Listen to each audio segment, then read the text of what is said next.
The top 30 Dungeons & Dragons adventures, 20 through 11. Hello everybody, Jordan here. The PH is silent, and D&D has been around for almost 50 years. Many adventures were written for Dungeons & Dragons over the various editions, which leads us to the question, what are the greatest adventures in Dungeons & Dragons? And so for this video, I'm digging into an old Dungeon Magazine article published during the 30th anniversary of D&D that highlights the 30 greatest adventures for D&D. And hopefully in 2024, for the 50th anniversary, we'll have a bigger list of the top 50 adventures that you have to run for Dungeons & Dragons. I would love that. But first, this video is sponsored by StartPlaying.games. StartPlaying is the largest online platform for players to find tabletop role-playing games and professional GMs for any system and any virtual tabletop. Find a game that works for you and your schedule and people who are excited to play the system or adventure that you are excited to play. So check out startplaying.games today by clicking the link in the description, and thanks again, startplaying.games. Now, these adventures were picked by a panel of very influential D&D authors as of 2004 that spanned the history of D&D up through 3rd edition. If you missed that last video, we talked about adventures 30 to 21, and we also talked about a whole bunch of the people that were involved, like Mike Merles, Chris Perkins, Keith Baker, Monty Cook.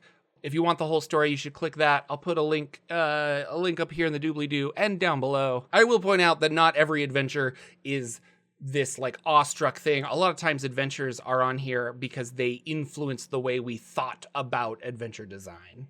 And now we're going to continue with the next one, which is Adventure 20, Scourge of the Slave Lords from 1986. This module actually combines 4 smaller modules into one larger adventure. Now, apparently this is thought of as a continuation of the Temple of Elemental Evil, but it doesn't really have a connection to it. It was worked on before Elemental Evil was even released.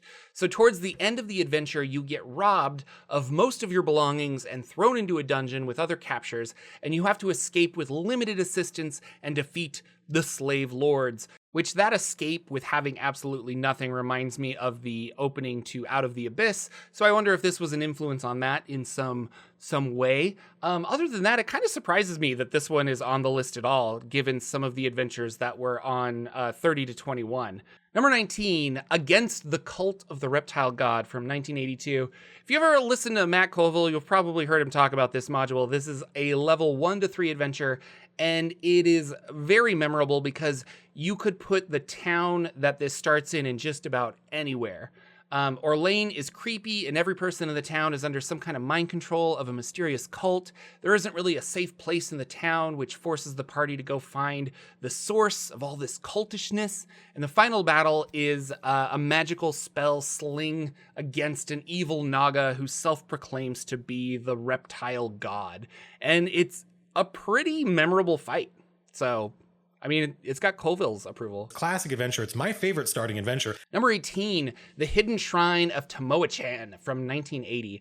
This adventure, or dungeon rather, has a very Mayan or Aztec feel to it, and it features a talking hermit crab and a diorama of hell. You can also find this one in the Tales of the Yawning Portal for 5e if you want to run an updated version of it for 5e.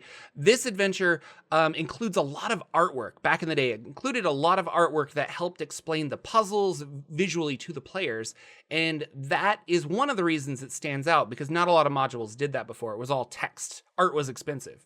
The big memorable moment of this adventure is when there's a room where a single player will get separated from the party, only to find their doppelganger, an exact double of them on the other side that they'll have to fight alone in single combat.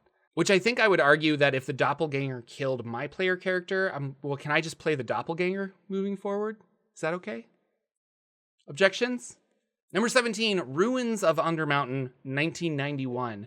This was written by Ed Greenwood, and it is for the Forgotten Realms. It is intended to be the really big dungeon crawl of the realms. So beneath the city of Waterdeep lies Undermountain, which was created and maintained by the deranged mage Halaster Blackcloak.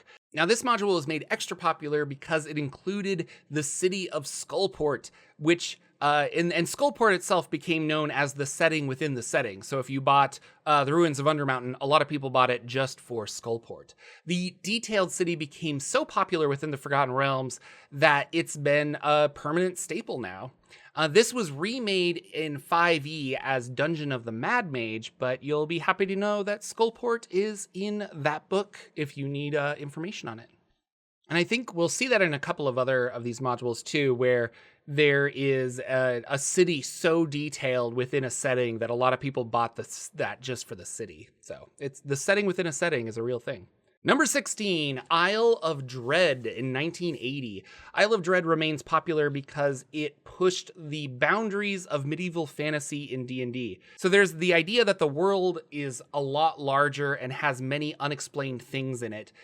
Case in point, prehistoric Lost Worlds.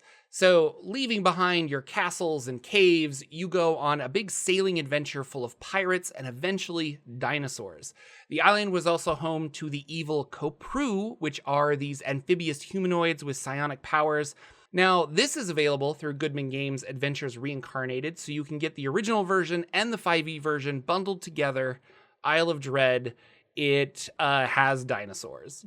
Number 15, Castle Amber from 1981.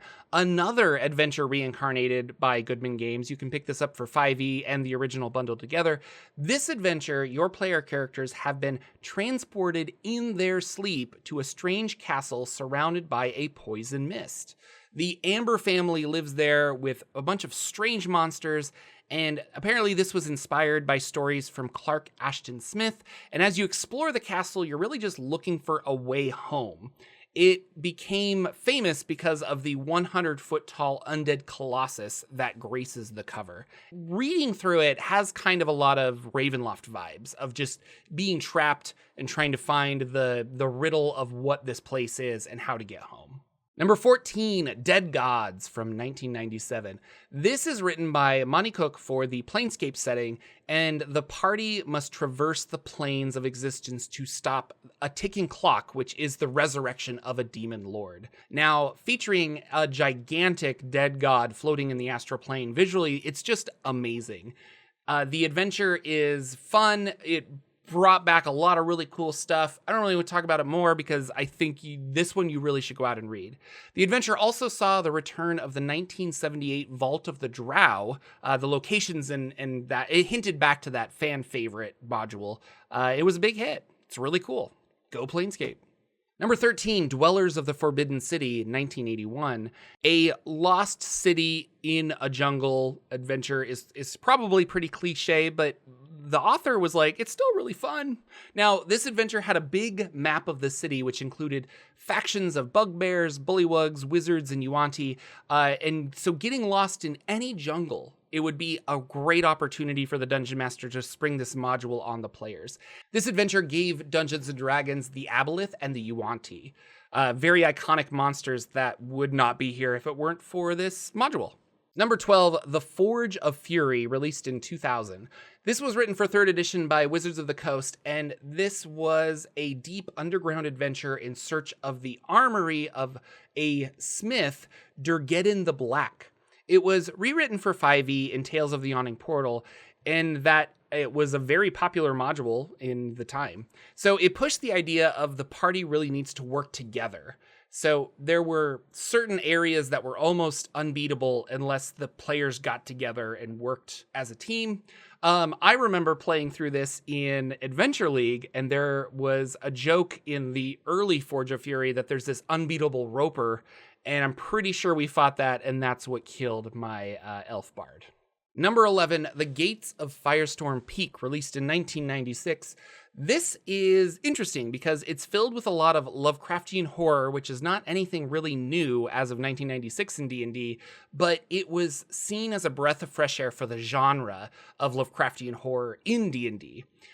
There was a big, long backstory that came with this to set up the Dungeon Master, all that had come before, and it centers around this gate, the gate that opens in Firestorm Peak. It opens periodically and brings with it weird alien madness to the local inhabitants.